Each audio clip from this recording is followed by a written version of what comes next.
I'm Alicia Nelson. This is Anna. She's going to be our softball athlete today. We are going to perform a baseline best test so that if she does get a concussion in season, then we can compare her results to help decide if her concussion is severe or mild. So to perform the best test, you need a foam pad and a timer. Since we do not have a foam pad, we are using a towel to use this as a demonstration. So just imagine this is our foam pad today. So the stances you're going to do for the best test is going to be a double leg stance, which is both feet together, and then you're going to do a single leg stance with your non-dominant foot on the ground, your dominant foot up in the air, and then a tandem stance, which is one foot in front of the other with the non-dominant foot behind the dominant foot. So the way the best test works is it's a score out of 60. The lower the score, the better you did on your test. And the way that you're going to make the scoring errors or mark the scoring errors is if during the exercises they move their hands off their hips, they lose balance and fall, their foot comes up, their heel comes up, or they open their eyes, since this is all being performed while their eyes are closed. So to demonstrate the first one, we're going to have Anna do this without being on the foam pad first, so we can get an idea of what the score is without it, and then a score of what it's going to be like with on the pad. So we're going to start the first one on 20 seconds, and we're going to watch to see how she does with her eyes closed with a double leg stance. Do you want my hands on my hips? Yes, with your hands on your hips. Okay, eyes closed, and go. So we're watching to make sure that she doesn't fall, her feet don't come up, her hands are staying on her hips, and that her eyes are staying closed.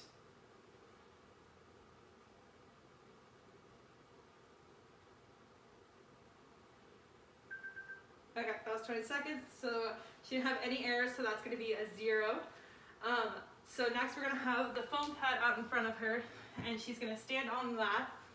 And now we're going to do another 20 seconds and watch for errors to see if she moves her hands off her hips, open her eyes, or if she falls.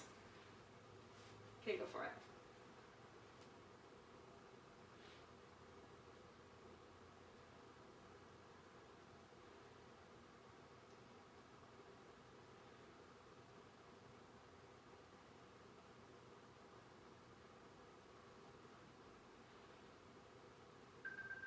Okay, that was really good. So she also didn't have any errors during that. So her score for her double leg stance is going to be a 0. Okay, so for the next one, we're going to move the pad, and you're going to do a single leg stance with your non-dominant foot on the one that's going to be holding your weight and your dominant foot up. Make sure that you're not wrapping your foot behind your calf there, and you keep your hands on your hips throughout this. Okay, and go.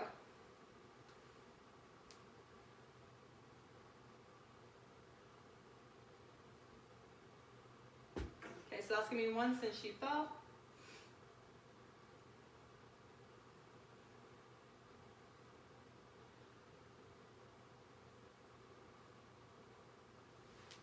That's going to be 2, and that's the end of it. So she got 2 for this double leg on the ground. So now we're going to do it with the Airx pad to see what her score is.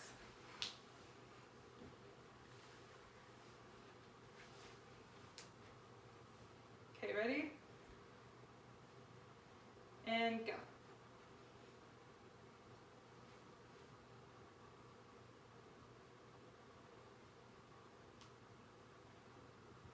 So that's 2.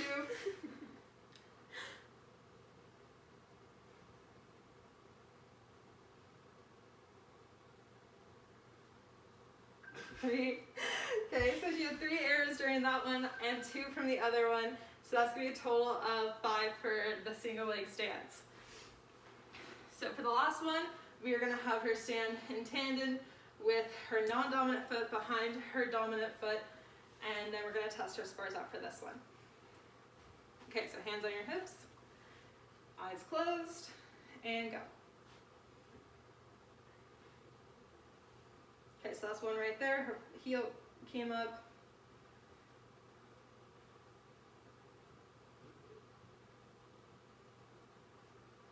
That's 2.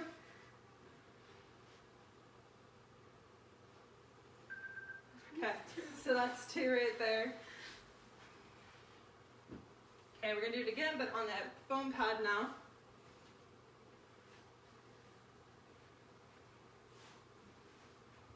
Okay, ready, and go.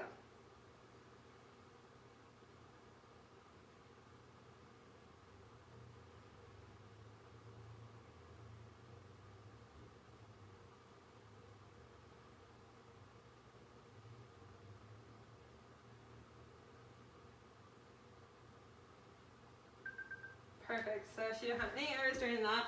So her score for the tandem would be 2. So you'll combine the scores from all the other ones, which was 0 from the first one, 5 from the second one, and then 2 from this one, so that would be 7. And you do that at a 60 to get your score, and then you will have your balance test baseline, best test baseline for your overall score, so we can compare it if she has a concussion. Hello, my name is Anastasia Sia, and this is my client Alicia Nelson. For today's video, we'll be doing the standing 4-way hip exercise with a band. So what you'll be needing for this exercise is a TheraBand, and my client will. With this, we will be performing 4 different movements, which is flexion, extension, abduction, and adduction at the hip. So with that being said, the client will first perform abduction, and you as the therapist, or whoever you may be, you will be standing further away to create resistance. So will you please perform abduction for me?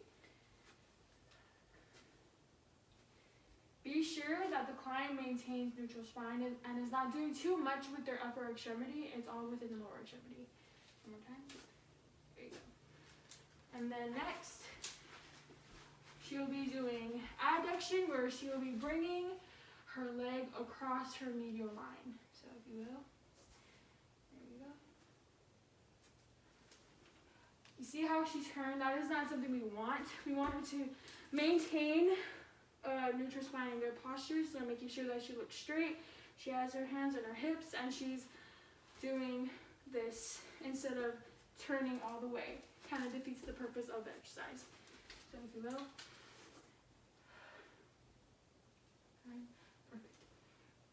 And so the next exercise is extension. So the client will face me, and I will stand right here, and the client will put their leg back, causing their hips to extend. So if you will. There we go. Be sure that the client maintains neutral spine. Okay.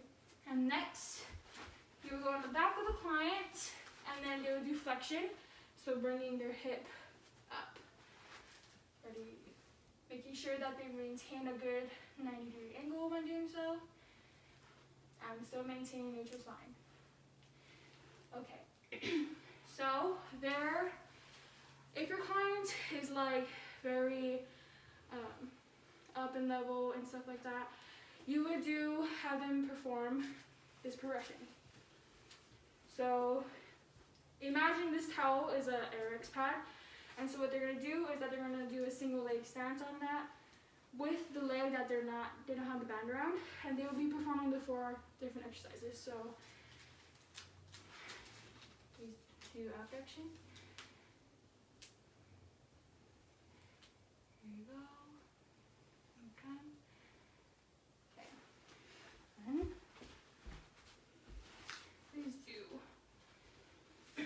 please do abduction, crossing the medial line. There you go. Still maintaining proper posture, head straight, hands on hips, and neutral spine. Okay. And then next, they will be performing extension. So extend your hips backwards and back. There you go.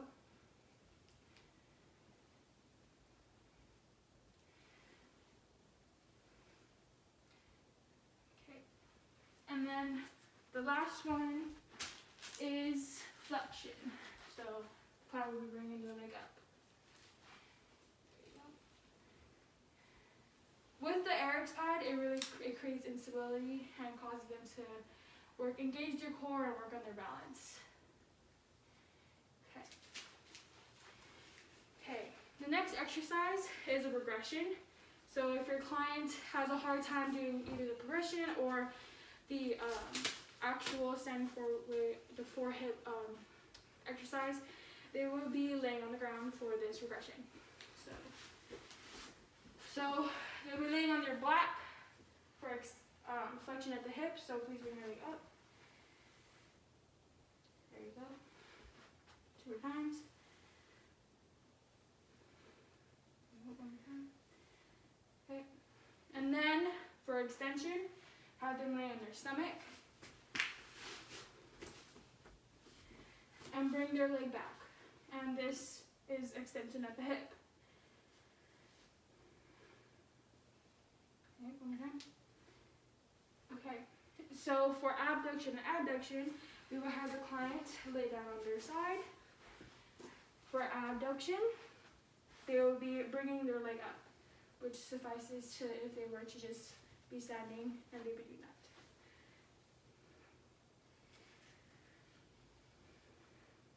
Okay. And for adduction, this is considered maybe difficult for some. So the client will be laying on their side and they'll be having their top leg bent. And what they'll be doing is having their bottom leg and bringing it up so it crosses the medial line. One more time. And there you go. Hi, just to wrap up the video, so with that we did the regressions and the progression at the end. With the regression, you can just put your client on the ground if they can't do the progression or they can't do the usual standing four-way hip exercise with the band. If they're having an easier time, however, you can have them perform it with an RX pad, which will help with their proprioception and with their stability and mobility within the hip. You can also use ankle weights or a stiffer band to create more resistance for them. And yeah. Thanks for watching, guys. If you have any comments, please comment them below. Make sure you like, share, comment, subscribe. Happy holidays, and we'll see you all next semester. Thanks. Bye. Happy Thanksgiving. Be thankful.